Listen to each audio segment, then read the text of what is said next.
वाहिगुरु जी की फतेह। परम सन्मान योग सतगुरां दे हजूर जुड़ बैठे रब रूप गुरमुख सत्संगी जन, सतगुरु जी की बख्शिश महरामत का सदका गुरु चरणों विच जुड़ के बहन का समा नसीब होया। सतगुरु जी की प्यारी अमृतमयी बाणी का कीर्तन गुरु के प्यारे कीर्तनियों पासों आप जी ने सरवण किया। गुरु दर ते जुड़ के वाहिगुरु नाल जुड़न का सांझ पाउण का निमाणा जिहा यतन उपराला कर रहे हैं। अज का ये पावन वचन गुरु अर्जन देव महाराज जी ने रहमत करके बख्शिया। सतगुरु कहते मैं उस परमात्मा के गुण गाउंदा वां, उस वाहिगुरु दे जिहड़ा वाहिगुरु कण कण विच रमिया होया समाया होया, ते ये उस दे गुण गाउण दा बल मैनू साधु दे संग राही हासिल होया। साधु दे प्रताप सदका, गुरु दे प्रताप सदका मैं परमेश्वर दे गुण गाउण योगा हो गया। राम रामा रामा गुण गावों, संत प्रताप साध कै संगे, हर हर नाम ध्यावां रे। साधु दे संग मैं वाहिगुरु का नाम ध्यान लग पिया। गुरु दे संग विच ही ये करामात वापरदी है। गुरु दे संग विच ही ये रहमत वरतदी, क्योंकि गुरु ऐसी शख्सियत है, उहदी शख्सियत विच ऐसी चुंबकी शक्ति है, ऐसी मैगनैटिक फील है कि बंदे नूं अपनी वल नूं खिच लैंदी है। गुरु वल नूं बंदा खिंचिया चलिया जांदा है। इसलिए जदों असीं गुरु की मौजूदगी विच हुंदे हां, जदों असीं गुरु दे साधु दे संग हुंदे हां, तां साडा मन सहजे ही स्थिर शांत हो जाता है। तुसी बहुत दफ़ा ऐसा महसूस किया होगा कि तुसी बड़े खुश सी, बड़े शांत सी, पर तुहानूं कोई ऐसा आदमी मिलिया कि उन्होंने मिलने तो बाद तुहाडी शांति, तुहाडा सुख वो हुण नहीं रहा। कुछ मिनट पहला सी, पर उसनूं मिलने तो बाद तुसी सुख तो वांझे हो गए। कई बारी ऐसा हुंदा है कि तुसी बड़े दुखी हो, बड़े मुरझाए हुए, पर कोई आदमी तुहानूं मिलदा है, तुसी उसनूं मिलदे हो, उहदे मिलण नाल तुहाडे चेहरे ते स्माइल आ गई, खुशी आ गई। तुहाडा मन जिहड़ा दौड़दा फिरदा सी, वो शांत हो गया। उन्हें कीता की? उन्हें कीता कुछ भी नहीं। जिहो जही साडे मन की बिरती हुंदी है, जिहो जिहा साडा सुभाव हुंदा है, असीं दूसरियां दे उत्ते उस चीज़ का असर छड्डदे हां। तुसीं खुश हो, प्रसन्न हो, हर वेले खिड़े रहिंदे हो, तां इह सुभाविक है कि तुसीं जिसनूं मिलोगे, तुसीं अपना ये वाला प्रभाव दूसरे बंदे दे उत्ते छड्डोगे।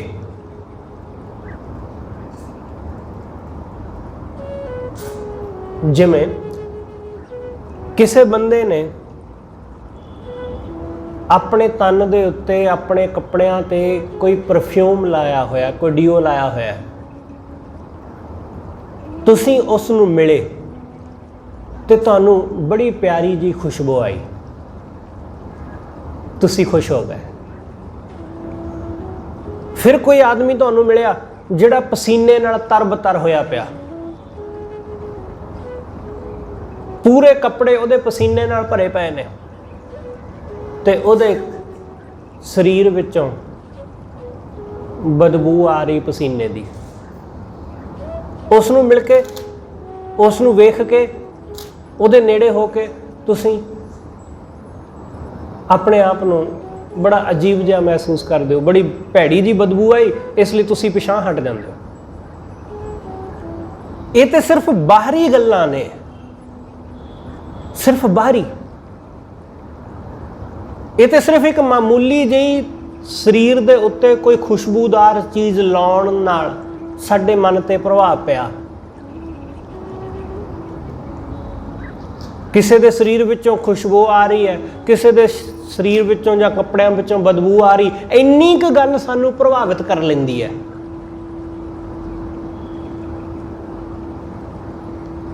ਜਿਹਦੇ ਕੱਪੜਿਆਂ ਵਿੱਚੋਂ ਖੁਸ਼ਬੂ ਆ ਰਹੀ, ਅਸੀਂ ਉਹਦੇ ਨੇੜੇ ਹੋ ਕੇ ਬਹਿ ਜਾਂਦੇ ਹਾਂ।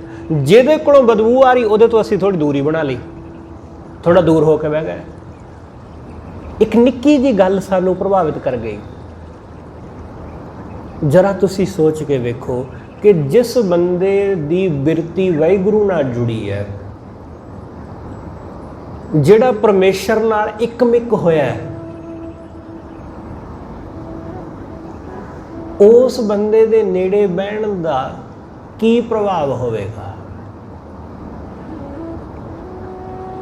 ਇੱਕ ਬੰਦਾ ਉਹ ਹਰ ਵੇਲੇ ਹੱਸਦਾ ਰਹਿੰਦਾ, ਜਦੋਂ ਵੀ ਤੁਸੀਂ ਮਿਲਦੇ ਹੋ ਖਿੜਿਆ ਰਹਿੰਦਾ, ਉਸ ਬੰਦੇ ਦਾ ਪ੍ਰਭਾਵ ਪੈਂਦਾ ਸਾਡੇ ਮਨ ਤੇ। ਇੱਕ ਬੰਦਾ ਹਰ ਵੇਲੇ ਮੁਰਝਾਇਆ ਰਹਿੰਦਾ ਹੈ, ਹਰ ਵੇਲੇ ਮੱਥੇ ਤੇ ਤਿਉੜੀਆਂ ਪਈਆਂ ਰਹਿੰਦੀਆਂ,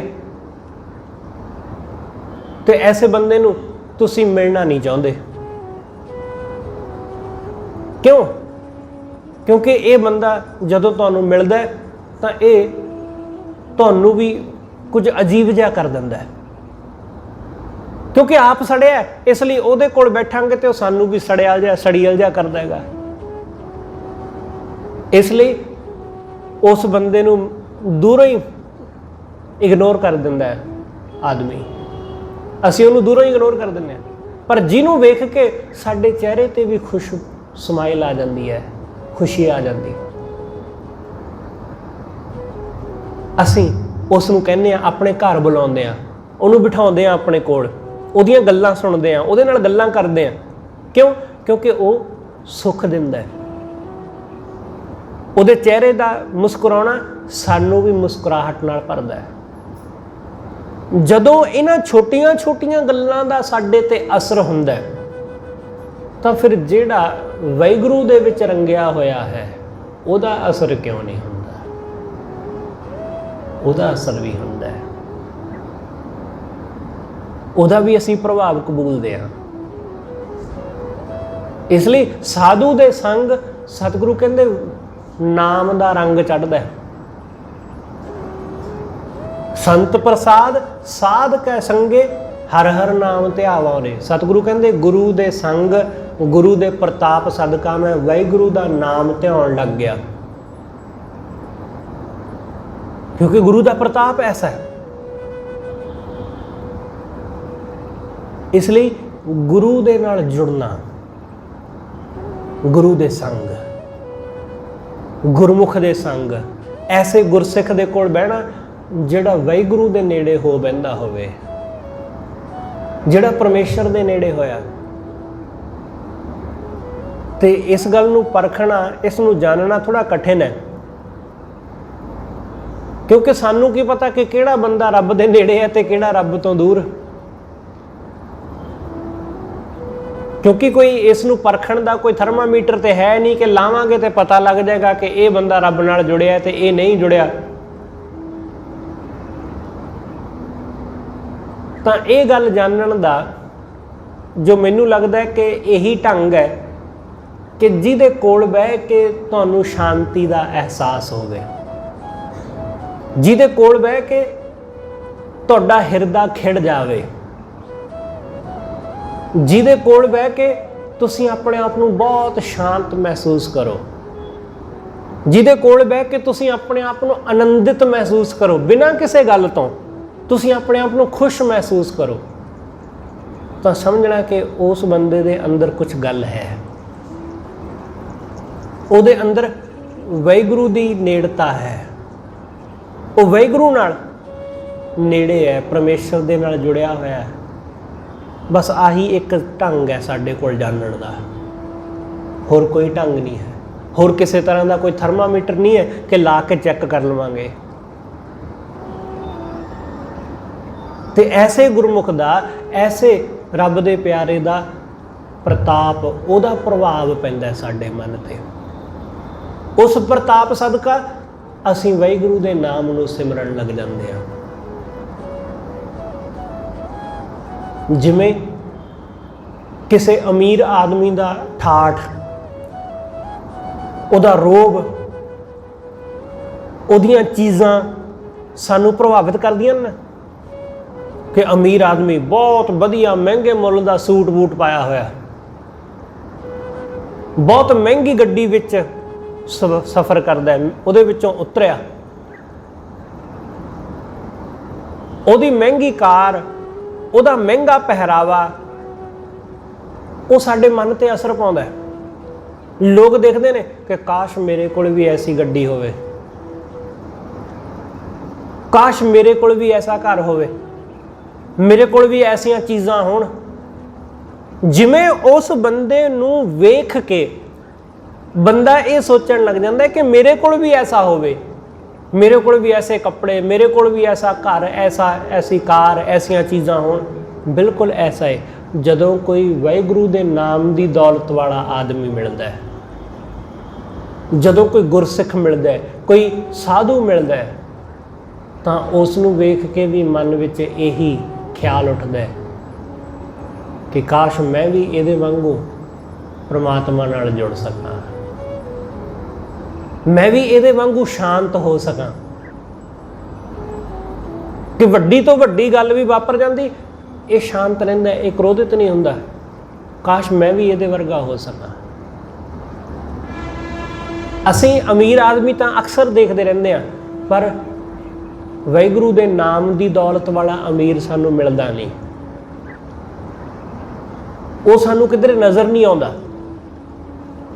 ਦੌਲਤਮੰਦ ਆਦਮੀ ਤਾਂ ਬਥੇਰੇ ਨੇ ਸਾਡੇ ਆਲੇ ਦੁਆਲੇ, ਆ ਬੜੀਆਂ ਬੜੀਆਂ ਕੋਠੀਆਂ ਨੇ ਸਾਡੇ ਨੇੜੇ ਤੇੜੇ, ਵੱਡੀਆਂ ਵੱਡੀਆਂ ਮਹਿੰਗੀਆਂ ਕਾਰਾਂ ਵਾਲੇ ਬੜੇ ਲੋਕ ਨੇ, ਪਰ ਵਾਹਿਗੁਰੂ ਦੇ ਨਾਮ ਦੀ ਦੌਲਤ ਵਾਲਾ ਆਦਮੀ ਕੋਈ ਲੱਭਦਾ ਨਹੀਂ, ਉਹ ਨਹੀਂ ਮਿਲਦਾ, ਕਿਉਂਕਿ ਉਹ ਕੋਈ ਵਿਰਲਾ ਹੁੰਦਾ ਹੈ। ਗੱਡੀਆਂ ਵਾਲੇ, ਪੈਸਿਆਂ ਵਾਲੇ ਤਾਂ ਬਥੇਰੇ ਲੋਕ ਨੇ ਇੱਥੇ, ਕਰੋੜਾਪਤੀ ਬੜੇ ਲੋਕ ਨੇ, ਪਰ ਨਾਮ ਦੀ ਦੌਲਤ ਵਾਲਾ ਕੋਈ ਵਿਰਲਾ ਹੈ, ਕੋਈ ਵਿਰਲਾ। ਸਤਿਗੁਰੂ ਕਹਿੰਦੇ ਹੈਣ ਵਿਰਲੇ ਨਾ ਹੀ ਕਣੇ, ਘਣੇ ਨਹੀਂ, ਬਹੁਤ ਜ਼ਿਆਦਾ ਨਹੀਂ ਹੈ। ਹਰ ਸੈਕਟਰ ਵਿੱਚ, ਹਰ ਫੇਸ ਵਿੱਚ ਤੁਹਾਨੂੰ ਡਾਕਟਰ, ਤੁਹਾਨੂੰ ਇੰਜੀਨੀਅਰ, ਤੁਹਾਨੂੰ ਹੋਰ ਕਈ ਅਹੁਦਿਆਂ ਦੇ ਉੱਤੇ, ਕਈ ਡਿਪਾਰਟਮੈਂਟ ਵਿੱਚ ਕੰਮ ਕਰਨ ਵਾਲੇ ਲੋਕ ਤੁਹਾਡੇ ਆਂਢ ਗੁਆਂਢ ਵਿੱਚ ਅਕਸਰ ਮਿਲ ਜਾਣਗੇ। ਐਡਵੋਕੇਟ ਮਿਲ ਜਾਣਗੇ, ਵਕੀਲ ਮਿਲ ਜਾਣਗੇ, ਜੱਜ ਮਿਲ ਜਾਣਗੇ, ਇਹ ਸਾਰੇ ਮਿਲ ਜਾਣਗੇ ਤੁਹਾਡੇ ਨੇੜੇ ਤੇੜੇ, ਕਿਉਂਕਿ ਇਹੀ ਨੇ ਆਲੇ ਦੁਆਲੇ ਸਾਡੇ ਵਸਦੇ, ਇਹੀ ਲੋਕ ਨੇ ਸਾਡੇ ਨੇੜੇ ਤੇੜੇ ਵਸਣ ਵਾਲੇ। ਪਰ ਸਾਡੇ ਨੇੜੇ ਤੇੜੇ ਕੋਈ ਭਗਤ ਵੀ ਵਸਦਾ ਹੈ, ਕੋਈ ਗੁਰਮੁਖ ਵੀ ਵਸਦਾ ਹੈ, ਇਸ ਗੱਲ ਦਾ ਸਾਨੂੰ ਨਹੀਂ ਪਤਾ ਹੈ, ਕਿਉਂਕਿ ਉਹ ਆਪਣੇ ਘਰ ਦੇ ਬਾਹਰ ਕੋਈ ਨੇਮ ਪਲੇਟ ਨਹੀਂ ਉਹਨੇ ਲਾਈ ਹੋਈ ਕਿ ਸੰਤ ਫਲਾਣਾ, ਨਹੀਂ। ਇਹ ਤਾਂ ਲਿਖਿਆ ਮਿਲੇਗਾ ਤੁਹਾਨੂੰ ਕਿ ਐਡਵੋਕੇਟ ਫਲਾਣਾ ਸਿੰਘ, ਇਹ ਤਾਂ ਤੁਹਾਨੂੰ ਮਿਲੇਗਾ ਕਿ MBBS ਫਲਾਣਾ ਡਾਕਟਰ, ਪਰ ਭਗਤ ਨਹੀਂ ਨਾ ਮਿਲਦਾ।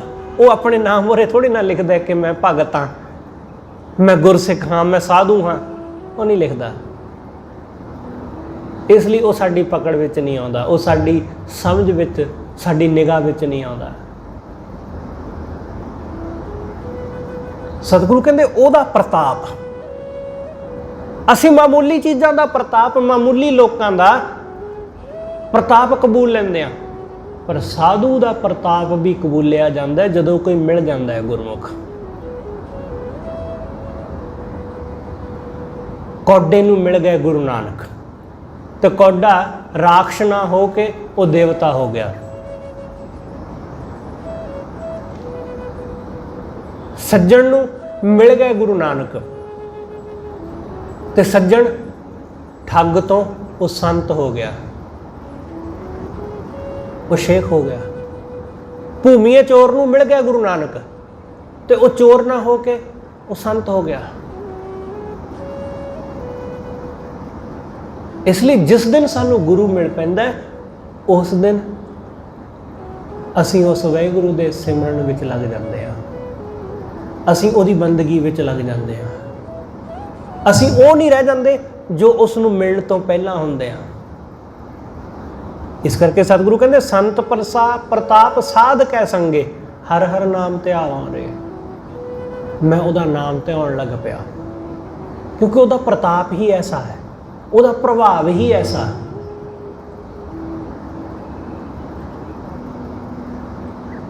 ਸੂਰਜ ਚੜ੍ਹਦਾ ਹੈ, ਸੂਰਜ ਦੇ ਚੜ੍ਹਨ ਨਾਲ ਜਿਵੇਂ ਹੀ ਚਾਨਣ, ਸੂਰਜ ਦੀ ਕਿਰਨ ਧਰਤੀ ਨੂੰ ਛੂਹਦੀ ਹੈ। ਸਾਡੇ ਇਲਾਕੇ ਦੇ ਵਿੱਚ ਜਦੋਂ ਸੂਰਜ ਦੀ ਕਿਰਨ ਆਉਂਦੀ, ਚਾਨਣ ਹੁੰਦਾ, ਤਾਂ ਉਹ ਸੂਰਜ ਦਾ ਪ੍ਰਕਾਸ਼, ਸੂਰਜ ਦੀਆਂ ਕਿਰਨਾਂ ਪੇੜ ਪੌਦਿਆਂ 'ਤੇ, ਫੁੱਲਾਂ 'ਤੇ, ਬੂਟਿਆਂ 'ਤੇ, ਫਲਾਂ 'ਤੇ ਪੈਂਦੀਆਂ। ਜਦੋਂ ਉਹ ਕਿਰਨਾਂ ਫਲਾਂ ਦੇ ਉੱਪਰ, ਬੂਟਿਆਂ ਦੇ ਉੱਪਰ ਪੈਂਦੀਆਂ, ਤਾਂ ਉਹਨਾਂ ਕਿਰਨਾਂ ਦਾ ਪ੍ਰਭਾਵ ਐਸਾ ਪੈਂਦਾ ਹੈ ਕਿ ਫੁੱਲਾਂ ਵਿੱਚ, ਫਲਾਂ ਵਿੱਚ ਰਸ ਭਰਦਾ ਹੈ। ਹੁਣ ਇਹ ਤੇ ਹੈ ਨਹੀਂ ਕਿ ਸੂਰਜ ਦੀ ਕਿਰਨ ਕੱਲੇ ਕੱਲੇ ਫਲ ਦੇ ਵਿੱਚ ਰਸ ਪਾਉਂਦੀ ਹੈ, ਸੂਰਜ ਦੀ ਕਿਰਨ ਕੱਲੇ ਕੱਲੇ ਫੁੱਲ ਦੇ ਵਿੱਚ ਖੁਸ਼ਬੂ ਭਰਦੀ ਜਾਂ ਰਸ ਭਰਦੀ, ਐਸਾ ਤੇ ਹੈ ਨਹੀਂ ਨਾ। ਸੂਰਜ ਦਾ ਕੰਮ ਸਿਰਫ ਚਾਨਣ ਦੇਣਾ ਹੈ, ਆਪਣੀਆਂ ਕਿਰਨਾਂ ਨੂੰ ਬਿਖੇਰਨਾ ਹੈ। ਜਿਹੜਾ ਉਹਦੀ ਰੇਂਜ ਵਿੱਚ ਆ ਗਿਆ, ਜਿਹੜਾ ਉਸ ਕਿਰਨ ਦੇ ਪ੍ਰਭਾਵ ਹੇਠ ਆ ਗਿਆ, ਉਹ ਰਸ ਨਾਲ ਭਰ ਗਿਆ। ਬਸ ਐਸਾ ਹੀ ਜਿਹੜਾ ਗੁਰੂ ਦੇ ਚਾਨਣ ਹੇਠ ਆ ਗਿਆ, ਗੁਰੂ ਦੇ ਪ੍ਰਕਾਸ਼ ਹੇਠ ਆ ਗਿਆ, ਜਿਹਦੇ ਉੱਤੇ ਗੁਰੂ ਦੀ ਕਿਰਨ ਪੈ ਗਈ, ਉਹਦੇ ਅੰਦਰ ਰਸ ਭਰ ਗਿਆ, ਉਹਦੇ ਅੰਦਰ ਆਨੰਦ ਭਰ ਗਿਆ, ਉਹਦੇ ਅੰਦਰ ਖੁਸ਼ਬੂ ਭਰ ਗਈ। ਕੀ ਕਰਨਾ ਪਿਆ? ਕੁਛ ਵੀ ਨਹੀਂ ਕਰਨਾ ਪਿਆ, ਬਸ ਉਹਦੇ ਨੇੜੇ ਹੋ ਜਾਣਾ, ਉਹਦੇ ਨੇੜੇ ਹੋਣਾ। ਗੁਰੂ ਦੇ ਨੇੜੇ ਹੋ ਕੇ ਹੀ ਸਭ ਕੁਝ ਮਿਲਦਾ ਹੈ। ਇਸ ਲਈ ਇਹੀ ਕਾਰਨ ਹੈ ਕਿ ਸਾਨੂੰ ਇਹ ਹੁਕਮ ਕੀਤਾ ਗਿਆ ਕਿ ਰੋਜ਼ ਗੁਰੂ ਦੀ ਸੰਗਤ ਵਿੱਚ ਜੁੜਨਾ, ਗੁਰੂ ਦੀ ਸੰਗਤ ਵਿੱਚ। ਹੁਣ ਸੁਬਹ ਤੇ ਸ਼ਾਮ, ਕਿ ਸੁਬਹ ਸ਼ਾਮ ਗੁਰੂ ਦੀ ਸੰਗ ਵਿੱਚ ਆ ਕੇ ਬਹਿਣਾ, ਗੁਰੂ ਦੀ ਸੰਗਤ ਵਿੱਚ। ਦੋਨੋਂ ਵਕਤ ਨਹੀਂ ਆ ਸਕਦੇ ਤਾਂ ਘੱਟੋ ਘੱਟ ਇੱਕ ਵਕਤ। ਹੁਣ ਦੋਨੋਂ ਵਕਤ ਕਿਹੜੇ ਨੇ? ਇੱਕ ਸੂਰਜ ਦੇ ਚੜ੍ਹਨ ਦਾ ਸਮਾਂ, ਦੂਸਰਾ ਸੂਰਜ ਦੇ ਡੁੱਬਣ ਦਾ ਸਮਾਂ। ਕਿਉਂਕਿ ਦੋਨੋਂ ਜਿਹੜੇ ਸਮੇਂ ਨੇ, ਦੋਨੋਂ ਪ੍ਰਭਾਵ ਪਾਉਂਦੇ ਨੇ ਸਾਡੇ ਮਨ ਤੇ। ਦੁਪਹਿਰ ਨੂੰ ਜਿਹੜਾ ਸੂਰਜ ਸਵੇਰ ਨੂੰ ਚੰਗਾ ਲੱਗਦਾ ਨਾ, ਉਹ ਦੁਪਹਿਰ ਨੂੰ ਨਹੀਂ ਚੰਗਾ ਲੱਗਦਾ, ਕਿਉਂਕਿ ਉਹੀ ਸੂਰਜ ਜਿਹੜਾ ਸਵੇਰੇ ਸੁਖਦਾਈ ਲੱਗਦਾ ਉਹ ਦੁਪਹਿਰ ਨੂੰ ਦੁਖਦਾਈ ਲੱਗਣ ਲੱਗ ਪਿਆ। ਕਿਉਂਕਿ ਉਹਦਾ ਚਾਨਣ, ਉਹਦਾ ਪ੍ਰਤਾਪ ਇੰਨਾ ਜ਼ਿਆਦਾ ਵੱਧ ਗਿਆ ਕਿ ਉਸ ਦੇ ਕੋਲ ਖੜਿਆ ਵੀ ਨਹੀਂ ਜਾਂਦਾ। ਧੁੱਪ ਦੇ ਵਿੱਚ ਅਸੀਂ ਖੜ ਵੀ ਨਹੀਂ ਸਕਦੇ। ਇਸ ਲਈ ਜਿਹੜਾ ਸੁਬਹ ਦਾ ਪ੍ਰਕਾਸ਼ ਹੈ, ਸੁਬਹ ਦਾ ਚਾਨਣ ਹੈ, ਇਹ ਚਾਨਣ ਸਾਨੂੰ ਬਹੁਤ ਕੁਝ ਦੇ ਜਾਂਦਾ ਹੈ। ਇਸ ਲਈ ਵਿਗਿਆਨਕ ਕਹਿੰਦੇ ਨੇ, ਡਾਕਟਰ ਕਹਿੰਦੇ ਨੇ ਕਿ ਸਵੇਰ ਦੀ ਧੁੱਪ ਹਰ ਬੰਦੇ ਨੂੰ ਲੈਣੀ ਚਾਹੀਦੀ ਹੈ, ਚਾਹੇ ਗਰਮੀ ਹੋਵੇ ਚਾਹੇ ਸਰਦੀ, ਇਹਦੇ ਨਾਲ ਕੋਈ ਫਰਕ ਨਹੀਂ ਪੈਂਦਾ। ਸੁਬਹ ਦੀ ਧੁੱਪ ਉਹ ਹਰ ਬੰਦੇ ਨੂੰ ਲੈਣੀ ਚਾਹੀਦੀ ਹੈ। ਉਹਨੂੰ ਧੁੱਪੇ ਬੈਠਣਾ ਚਾਹੀਦਾ। ਇਸ ਸਰੀਰ ਵਾਸਤੇ ਬਹੁਤ ਲਾਭਦਾਇਕ ਹੈ। ਬਿਲਕੁਲ ਐਸਾ ਹੀ ਜਾਣੋ ਕਿ ਗੁਰੂ ਦੇ ਸੰਗ ਬਹਿਣਾ ਬਹੁਤ ਲਾਭਕਾਰੀ ਹੈ।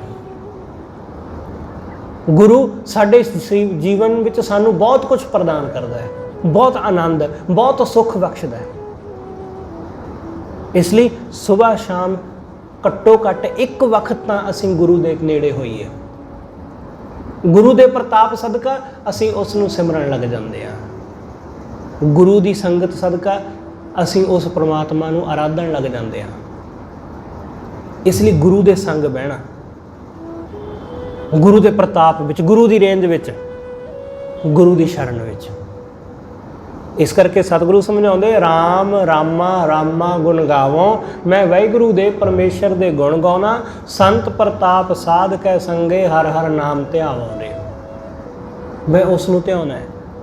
ਇੱਕੋ ਇੱਕ ਹੀ ਨੈਣ ਨਿਹਾਰੋਂ, ਮੈਂ ਉਸ ਇੱਕ ਵਾਹਿਗੁਰੂ ਨੂੰ ਆਪਣੀਆਂ ਅੱਖਾਂ ਨਾਲ ਨਿਹਾਰਦਾ। ਸਤਿਗੁਰੂ ਕਹਿੰਦੇ ਮੈਨੂੰ ਉਹੀ ਪਰਮੇਸ਼ਰ ਨਜ਼ਰ ਆਉਂਦਾ ਹੈ। ਜਦੋਂ ਅਸੀਂ ਗੁਰੂ ਦੇ ਕੋਲ ਬਹਿੰਦੇ ਆ ਨਾ, ਗੁਰੂ ਸਾਡੇ ਮਨ ਦੇ ਭਰਮਾਂ ਨੂੰ ਮਿਟਾਉਂਦਾ ਹੈ। ਗੁਰੂ ਸਾਡੇ ਮਨ ਦੇ ਵਿੱਚ ਜੋ ਦੁਚਿੱਤਾਪਨ ਹੈ, ਜੋ ਦੁਬਿਧਾ ਹੈ, ਜੋ ਮੇਰ ਤੇਰ ਹੈ, ਜੋ ਦਵੈਸ਼ ਹੈ, ਗੁਰੂ ਉਸ ਨੂੰ ਮਿਟਾਉਂਦਾ ਹੈ। ਗੁਰੂ ਨੂੰ ਖਤਮ ਕਰਦਾ ਜਾਂਦਾ ਹੈ। ਕਿਉਂਕਿ ਜਦ ਤੱਕ ਸਾਡੀ ਦਵੈਸ਼ ਨਹੀਂ ਮਿਟਦੀ, ਜਦ ਤੱਕ ਸਾਡੇ ਅੰਦਰ ਦੀ ਮੈਂ ਨਹੀਂ ਮਿਟਦੀ, ਉਦੋਂ ਤੱਕ ਪ੍ਰਮਾਤਮਾ ਨਜ਼ਰ ਨਹੀਂ ਆਉਂਦਾ। ਜਦੋਂ ਤੱਕ ਇਹ ਗੱਲ ਨਹੀਂ ਨਾ ਮਿਟਦੀ ਕਿ ਮੈਂ ਚੰਗਾ ਤੇ ਦੂਸਰੇ ਮਾੜੇ, ਮੈਂ ਸਰਵ ਸ੍ਰੇਸ਼ਟ ਤੇ ਦੂਸਰੇ ਮਾਮੂਲੀ, ਜਦੋਂ ਤੱਕ ਇਹ ਨਹੀਂ ਮਿਟਦੀ, ਉਦੋਂ ਤੱਕ ਉਹ ਪ੍ਰਮਾਤਮਾ ਨਜ਼ਰ ਹੀ ਨਹੀਂ ਪੈਂਦਾ। ਉਹ ਸਾਡੇ ਧਿਆਨ ਵਿੱਚ ਹੀ ਨਹੀਂ ਆਉਂਦਾ, ਉਹ ਸਾਡੀ ਨਿਗਾਹ ਵਿੱਚ ਆਉਂਦਾ ਹੀ ਨਹੀਂ। ਜਿਵੇਂ ਹੀ ਸਾਡੀ ਮੈਂ ਮਿਟਦੀ ਹੈ, ਜਿਵੇਂ ਹੀ ਦਵੈਸ਼ ਮਿਟਦਾ ਹੈ, ਜਿਵੇਂ ਹੀ ਸਾਡੇ ਅੰਦਰੋਂ ਆਸਾ ਤ੍ਰਿਸ਼ਨਾਵਾਂ ਮਿਟਦੀਆਂ, ਉਵੇਂ ਹੀ ਉਹਦੀ ਝਲਕ ਪੈਣੀ ਸ਼ੁਰੂ ਹੋ ਜਾਂਦੀ ਹੈ। ਇਸ ਲਈ ਪਹਿਲਾਂ ਪਹਿਲ ਆਪਣੇ, ਕਿ ਇਹ ਮੇਰੇ ਆਪਣੇ, ਉਹਨਾਂ ਵਿੱਚੋਂ ਨਜ਼ਰ ਆਉਂਦਾ ਹੈ, ਫਿਰ ਬਗਾਨਿਆਂ ਵਿੱਚੋਂ, ਫਿਰ ਕਣ ਕਣ ਵਿੱਚੋਂ, ਫਿਰ ਪੇੜ ਪੌਦਿਆਂ, ਪਸ਼ੂਆਂ ਪੰਛੀਆਂ, ਜਾਨਵਰਾਂ ਵਿੱਚੋਂ, ਸਭ ਥਾਈਂ ਉਹੀ। ਹਿੰਦੂ ਮੁਸਲਮਾਨ ਉਹ ਸਭ ਇੱਕ ਨਜ਼ਰ ਆਉਣ ਲੱਗ ਜਾਂਦੇ ਨੇ। ਜਿਹਨੂੰ ਸਤਿਗੁਰੂ ਕਹਿੰਦੇ ਨਾ ਕੋ ਹਿੰਦੂ ਨਾ ਮੁਸਲਮਾਨ, ਅੱਲਾ ਰਾਮ ਕੇ ਪਿੰਡ ਪ੍ਰਾਨ, ਇਹ ਸਭ ਅੱਲਾ ਦੇ, ਵਾਹਿਗੁਰੂ ਦੇ ਇਹ ਪਿੰਡ ਨੇ, ਵਾਹਿਗੁਰੂ ਦੇ ਸਰੀਰ ਨੇ, ਉਹਦੇ ਪ੍ਰਾਣ ਨੇ। ਕਿਉਂਕਿ ਅੱਖਾਂ ਨੂੰ ਉਹ ਬਲ ਮਿਲ ਗਿਆ, ਅੱਖਾਂ ਉਸੇ ਨੂੰ ਤੱਕਦੀਆਂ। ਤੁਸੀਂ ਇਸ ਨੂੰ ਇਵੇਂ ਸਮਝਣਾ ਕਿ ਇੱਕ ਵਿਗਿਆਨਕ ਦਾ ਦ੍ਰਿਸ਼ਟੀਕੋਣ ਕੀ ਹੈ। ਇੱਕ ਵਿਗਿਆਨਕ ਦੇ ਹਿਸਾਬ ਨਾਲ ਕਿਸੇ ਬੰਦੇ ਅੰਦਰ ਕੋਈ ਫਰਕ ਨਹੀਂ, ਕਿਉਂਕਿ ਸਾਰਿਆਂ ਦਾ ਸਰੀਰ ਇੱਕੋ ਜਿਹਾ ਹੈ, ਸਾਰਿਆਂ ਦੇ ਸਰੀਰ ਵਿੱਚ ਹੱਡੀਆਂ ਇੱਕੋ ਜਿਹੀਆਂ, ਸਾਰਿਆਂ ਦੇ ਅੰਗ ਪੈਰ ਇੱਕੋ ਜਿਹੇ ਨੇ, ਸਾਰਿਆਂ ਦੇ ਅੰਦਰ ਜੋ ਲਹੂ ਹੈ, ਜੋ ਖੂਨ ਹੈ, ਉਹ ਇੱਕੋ ਚੀਜ਼ ਤੋਂ ਬਣਦਾ, ਖੁਰਾਕ ਤੋਂ ਬਣਦਾ। ਸਾਰਿਆਂ ਦੇ ਅੰਦਰ ਇੱਕੋ ਜਿਹਾ ਢਾਂਚਾ, ਸਭ ਕੁਝ ਇੱਕੋ ਜਿਹਾ। ਇਸ ਲਈ ਵਿਗਿਆਨਕ ਦੀ ਨਿਗਾਹ ਵਿੱਚ ਆਦਮੀ ਸਭ ਇੱਕ ਨੇ, ਸਮਾਨ। ਉਹ ਕਿਸੇ ਵਿੱਚ ਫਰਕ ਨਹੀਂ ਕਰਦਾ, ਕਿਉਂਕਿ ਅੰਦਰਲਾ ਢਾਂਚਾ, ਉਹ ਨਾ ਹਿੰਦੂ ਹੈ, ਨਾ ਮੁਸਲਮਾਨ ਹੈ, ਨਾ ਸਿੱਖ ਹੈ, ਨਾ ਜੈਨੀ ਹੈ, ਯਹੂਦੀ ਹੈ, ਅੰਦਰੋਂ ਕੋਈ ਵੀ ਕੁਛ ਨਹੀਂ ਹੈ, ਅੰਦਰੋਂ ਸਭ ਇੱਕ ਸਮਾਨ ਨੇ। ਬਿਲਕੁਲ ਐਸਾ ਹੀ ਦ੍ਰਿਸ਼ਟੀਕੋਣ ਧਰਮੀ ਦਾ ਹੈ। ਕਿਉਂਕਿ ਉਹਨੂੰ ਸਰੀਰ ਦਾ ਢਾਂਚਾ ਨਹੀਂ, ਉਹਨੂੰ ਸਰੀਰ ਦੇ ਢਾਂਚੇ ਨਾਲ ਕੋਈ ਲੈਣਾ ਦੇਣਾ ਨਹੀਂ, ਉਹਨੂੰ ਸਰੀਰ ਦੇ ਢਾਂਚੇ ਅੰਦਰ ਬੈਠੀ ਵਾਹਿਗੁਰੂ ਦੀ ਜੋਤ, ਉਹਨੂੰ ਉਹ ਦਿਸਦੀ ਹੈ। ਵਿਗਿਆਨਕ ਨੂੰ ਇਸ ਸਰੀਰ ਦੇ ਅੰਦਰ ਸਰੀਰ ਦਾ ਢਾਂਚਾ ਦਿਸਦਾ ਹੈ, ਉਹਨੂੰ ਹੱਡੀ ਮਾਸਪੇਸ਼ੀਆਂ, ਉਹਨੂੰ ਇਹ ਦਿਸਦੀਆਂ, ਉਹਨੂੰ ਹਾਰਟ ਦਿਸਦਾ, ਉਹਨੂੰ ਲਹੂ ਦਿਸਦਾ, ਉਹਨੂੰ ਸਭ ਕੁਝ ਦਿਸਦਾ। ਪਰ ਧਰਮੀ ਨੂੰ, ਉਹਨੂੰ ਪ੍ਰਮਾਤਮਾ ਦੀ ਜੋਤ ਦਿਸਦੀ ਹੈ। ਇਸ ਲਈ ਵਿਗਿਆਨਕ ਅਤੇ ਧਰਮੀ ਆਦਮੀ ਇਹ ਦੋਨੋਂ ਇੱਕੋ ਜਿਹੇ ਹੁੰਦੇ ਨੇ ਲਗਭਗ, ਪਰ ਥੋੜਾ ਜਿਹਾ ਫਰਕ ਹੈ ਬਸ, ਕਿ ਉਸ ਨੂੰ ਪਦਾਰਥ ਦਿਸਦਾ ਹੈ ਸਰੀਰ ਦੇ ਅੰਦਰ, ਤੇ ਸਾਧੂ ਨੂੰ ਪਰਮਾਰਥ ਦੀਦਾ। ਬਸ ਇੰਨਾ ਕੁ ਫਰਕ ਹੈ, ਵਿਰੋਧ ਕੋਈ ਨਹੀਂ ਹੈ ਦੋਨਾਂ ਦਾ ਆਪਸ ਵਿੱਚ। ਧਰਮ ਦਾ ਤੇ ਵਿਗਿਆਨ ਦਾ ਕੋਈ ਵਿਰੋਧ ਨਹੀਂ ਹੈ। ਵਿਰੋਧ ਕਿਹਦਾ? ਵਿਰੋਧ ਮੈਂ ਦਾ ਹੈ, ਵਿਰੋਧ ਸਾਡੀ ਬੁੱਧੀ ਦਾ ਹੈ। ਕਿਉਂਕਿ ਧਰਮ ਤੇ ਵਿਗਿਆਨ ਲਗਭਗ ਇੱਕੋ ਜਿਹੀ ਗੱਲ ਕਰਦੇ ਨੇ, ਪਰ ਥੋੜੇ ਜਿਹੇ ਫਰਕ ਨਾਲ, ਮਾਮੂਲੀ ਜਿਹਾ ਫਰਕ। ਧਰਮ ਵੀ ਕਹਿੰਦਾ ਹੈ ਕਿ ਕੋਈ ਜਾਤ ਪਾਤ ਨਹੀਂ ਹੈ, ਤੇ ਵਿਗਿਆਨਕ ਵੀ ਇਹੀ ਗੱਲ ਕਹਿੰਦਾ ਕਿ ਕੋਈ ਜਾਤ ਪਾਤ ਨਹੀਂ ਹੈ। ਉਹ ਕਹਿੰਦਾ ਕਿ ਸਾਰੇ ਇੱਕੋ ਜਿਹੇ ਨੇ, ਤੇ ਧਰਮ ਵੀ ਇਹੀ ਗੱਲ ਕਹਿੰਦਾ ਕਿ ਸਾਰੇ ਇੱਕੋ ਜਿਹੇ ਨੇ। ਕਬੀਰ ਸਾਹਿਬ ਨੇ ਕਿਹਾ ਨਾ ਕਿ ਜੋ ਤੂੰ ਬ੍ਰਾਹਮਣ ਬ੍ਰਾਹਮਣੀ ਜਾਇਆ ਤਾਂ ਆਨ ਵਾਟ ਕਾਹੇ ਨਹੀਂ ਆਇਆ। ਹਮ ਕਤ ਲੋਹੂ ਤੁਮ ਕਤ ਦੂਧ, ਕਿ ਸਾਡੇ ਸਰੀਰ ਵਿੱਚ ਲਹੂ ਕਿਉਂ ਤੇ ਤੇਰੇ ਸਰੀਰ ਵਿੱਚ ਫਿਰ ਦੁੱਧ ਹੋਣਾ ਚਾਹੀਦਾ ਸੀ। ਜੇ ਤੂੰ ਉੱਚਾ, ਜੇ ਤੂੰ ਉੱਚੀ ਜਾਤ ਵਾਲਾ ਹੈ, ਆਪਣੇ ਆਪ ਨੂੰ ਕਹਿੰਦਾ ਕਿ ਮੈਂ ਸਰਵ ਸ੍ਰੇਸ਼ਟ ਹਾਂ, ਤਾਂ ਫਿਰ ਤੇਰੇ ਸਰੀਰ ਵਿੱਚ ਲਹੂ ਨਹੀਂ ਹੋਣਾ ਚਾਹੀਦਾ ਸੀ, ਤੇਰੇ ਸਰੀਰ ਵਿੱਚ ਦੁੱਧ ਹੋਣਾ ਚਾਹੀਦਾ ਸੀ। ਵਿਗਿਆਨ ਵੀ ਇਹੀ ਗੱਲ ਕਹਿੰਦਾ। ਉਹ ਕਹਿੰਦਾ ਕਿ ਸਾਰੇ ਮਨੁੱਖ ਇੱਕੋ ਜਿਹੇ ਨੇ, ਇਸ ਲਈ ਦੋਨੋਂ ਲਗਭਗ ਇੱਕ ਸਮਾਨ ਨੇ। ਸਤਿਗੁਰੂ ਕਹਿੰਦੇ ਜਿਹਨੂੰ ਬਲ ਮਿਲ ਗਿਆ ਦੇਖਣ ਦਾ, ਉਹਨੂੰ ਪ੍ਰਮਾਤਮਾ ਦੀ ਜੋਤ ਹੀ ਸਭ ਦੇ ਵਿੱਚੋਂ ਨਜ਼ਰ ਆਉਂਦੀ। ਇੱਕੋ ਇੱਕੀ ਨੈਣ ਨਿਹਾਰੋ, ਮੈਂ ਉਸ ਇੱਕੋ ਪ੍ਰਮਾਤਮਾ ਨੂੰ ਆਪਣੀਆਂ ਅੱਖਾਂ ਰਾਹੀਂ ਨਿਹਾਰਦਾ। ਉਹ ਇੱਕ ਪਰਮੇਸ਼ਰ ਹੀ ਮੈਨੂੰ ਨਜ਼ਰ ਆਉਂਦਾ ਹੈ, ਉਸ ਤੋਂ ਬਿਨਾਂ ਮੈਨੂੰ ਹੋਰ ਕੁਝ ਨਹੀਂ ਦਿਸਦਾ। ਸਦਾ ਸਦਾ ਹਰ ਨਾਮ ਸੰਭਾਰੋ, ਮੈਂ ਸਦਾ ਉਸ ਪ੍ਰਮਾਤਮਾ ਦਾ ਨਾਮ ਸੰਭਾਲਦਾ, ਸਦਾ, ਹੋਰ ਕੁਝ ਵੀ ਨਹੀਂ। ਮਨ ਵਿੱਚ ਸਿਰਫ ਉਹੀ, ਸਦਾ ਮੈਂ ਉਸੇ ਨੂੰ ਚੇਤੇ ਕਰਦਾ। ਰਾਮ ਰਾਮਾ ਰਾਮਾ ਗੁਣ ਗਾਵੋ, ਮੈਂ ਉਸ ਰਾਮ ਦੇ ਪ੍ਰਮਾਤਮਾ ਦੇ ਗੁਣ ਗਾਉਂਦਾ ਵਾਂ।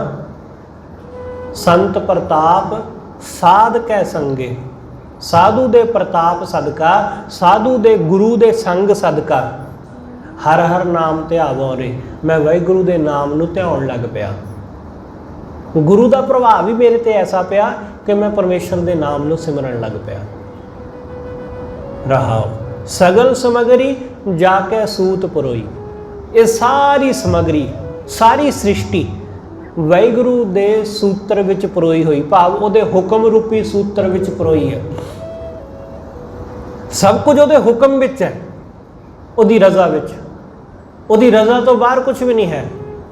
ਇਸ ਲਈ ਜੋ ਕੁਝ ਵਾਪਰ ਰਿਹਾ ਹੈ, ਜੋ ਕੁਝ ਹੋ ਰਿਹਾ ਹੈ, ਉਸ ਪਰਮੇਸ਼ਰ ਦੀ ਰਜ਼ਾ ਵਿੱਚ। ਸਤਿਗੁਰੂ ਕਹਿੰਦੇ ਉਹਦੇ ਸੂਤਰ ਵਿੱਚ ਪਰੋਈ, ਉਹਦੇ ਸੂਤ ਤੋਂ ਬਾਹਰ ਕੁਝ ਵੀ ਨਹੀਂ ਹੈ। ਅਸੀਂ ਸਭ ਆਪਸ ਵਿੱਚ ਜੁੜੇ ਹੋਏ ਹਾਂ, ਆਪਸ ਵਿੱਚ ਮਿਲੇ ਹੋਏ ਹਾਂ। ਵਿਗਿਆਨ ਇਹ ਗੱਲ ਕਹਿੰਦਾ ਹੈ ਕਿ ਇਸ ਸੰਸਾਰ ਵਿੱਚ, ਬ੍ਰਹਿਮੰਡ ਵਿੱਚ, ਸਿਰਫ ਧਰਤੀ ਤੇ ਨਹੀਂ, ਪੂਰੇ ਬ੍ਰਹਿਮੰਡ ਵਿੱਚ, ਪੂਰੇ ਬ੍ਰਹਿਮੰਡ ਵਿੱਚ ਜਦੋਂ ਕੋਈ ਘਟਨਾ ਵਾਪਰਦੀ ਹੈ ਤਾਂ ਉਸ ਘਟਨਾ ਦੇ ਵਾਪਰਨ ਨਾਲ ਉਹਦਾ ਅਸਰ ਸਾਰੀਆਂ ਥਾਵਾਂ ਤੇ ਹੁੰਦਾ ਹੈ, ਸਭ ਥਾਈਂ ਇੱਕੋ ਜਿਹਾ। ਜਿਵੇਂ ਇੰਜ ਸਮਝ ਲਵੋ ਕਿ ਅਸੀਂ ਧਰਤੀ ਦੇ ਇਸ ਪਾਸੇ ਤੋਂ ਕੁਝ ਦਰਖਤ ਕੱਟਦੇ ਹਾਂ, ਸਾਨੂੰ ਲੱਗਦਾ ਕਿ 2-4 ਦਰਖਤ ਕੱਟਣ ਨਾਲ ਕੀ ਫਰਕ ਪੈਂਦਾ, ਪਰ ਇਸ ਦਾ ਪ੍ਰਭਾਵ ਸਾਰੀ ਧਰਤੀ ਦੇ ਉੱਤੇ ਪੈਂਦਾ ਹੈ। ਉਹਦਾ ਅਸਰ ਸਭ ਥਾਈਂ ਬਰਾਬਰ ਹੁੰਦਾ ਹੈ। ਬਿਲਕੁਲ ਐਸਾ ਹੀ ਹੈ, ਕਿਉਂਕਿ ਅਸੀਂ ਸਭ ਆਪਸ ਵਿੱਚ ਜੁੜੇ ਹੋਏ ਹਾਂ, ਇੱਕ ਸੂਤ ਵਿੱਚ ਪਰੋਏ ਹੋਏ ਹਾਂ। ਜੋਤਿਸ਼, ਭਾਰਤ ਦਾ ਜਿਹੜਾ ਜੋਤਿਸ਼ ਹੈ, ਜੋਤਿਸ਼ ਸ਼ਾਸਤਰ, ਜੋਤਿਸ਼ ਸ਼ਾਸਤਰ ਸਦੀਆਂ ਤੋਂ ਇਹ ਗੱਲ ਕਹਿੰਦਾ ਰਿਹਾ ਕਿ ਜਿਹੜੇ ਬਾਹਰਲੇ ਗ੍ਰਹਿ ਨੇ, ਗ੍ਰਹਿ ਦਾ ਮਤਲਬ ਉਹ ਨਹੀਂ ਕਿ ਸ਼ਨੀ ਦੇਵਤਾ ਫਲਾਣਾ ਗੈਰ ਫਲਾਣਾ, ਉਹ ਨਹੀਂ, ਜਿਹੜੇ ਹੋਰ ਧਰਤੀ ਤੋਂ ਬਾਹਰ, ਧਰਤੀ ਵਰਗੇ ਹੋਰ ਗ੍ਰਹਿ ਨੇ, ਹੋਰ ਪਲੈਨਟ ਨੇ, ਉਹਨਾਂ ਦੇ ਵਿੱਚ ਜਦੋਂ ਕੋਈ ਗ੍ਰਹਿ ਨਸ਼ਟ ਹੁੰਦਾ ਹੈ, ਕੋਈ ਗ੍ਰਹਿ ਖਤਮ ਹੋ ਜਾਂਦਾ ਹੈ, ਤਾਂ ਉਸ ਦਾ ਅਸਰ ਵੀ ਸਾਡੀ ਧਰਤੀ ਦੇ ਉੱਤੇ ਜਾਂ ਹੋਰ ਗ੍ਰਹਿਾਂ ਦੇ ਉੱਪਰ ਪੈਂਦਾ ਹੈ। ਮੰਗਲ ਦੇ ਉੱਪਰ ਕੁਝ ਵਾਪਰਦਾ ਤਾਂ ਉਹਦਾ ਧਰਤੀ ਦੇ ਉੱਤੇ ਅਸਰ ਹੁੰਦਾ ਹੈ। ਚੰਦ ਦੇ ਉੱਤੇ ਕੁਝ ਵਾਪਰਦਾ ਤਾਂ ਉਹਦਾ ਵੀ ਅਸਰ ਸਾਡੀ ਧਰਤੀ ਤੇ ਹੁੰਦਾ ਹੈ। ਚੰਦ ਦਾ ਆਪਣਾ ਕੋਈ ਪ੍ਰਕਾਸ਼ ਨਹੀਂ ਹੈ, ਉਹਦੀ ਆਪਣੀ ਕੋਈ ਰੋਸ਼ਨੀ ਨਹੀਂ। ਸੂਰਜ ਦੀ ਜਿਹੜੀ ਰੋਸ਼ਨੀ ਉਹਦੇ ਉੱਪਰ ਪੈਂਦੀ ਹੈ, ਉਹ ਰੋਸ਼ਨੀ ਸਾਡੇ ਤੱਕ ਪਹੁੰਚਦੀ ਹੈ ਰਾਤ ਨੂੰ, ਜਿਹਨੂੰ ਅਸੀਂ ਚੰਦ ਦੀ ਚਾਨਣੀ ਕਹਿੰਦੇ ਹਾਂ। ਉਸ ਚੰਦ ਦੀ ਚਾਂਦਨੀ ਦਾ ਵੀ ਸਾਡੇ ਉੱਪਰ ਪ੍ਰਭਾਵ ਪੈਂਦਾ ਹੈ।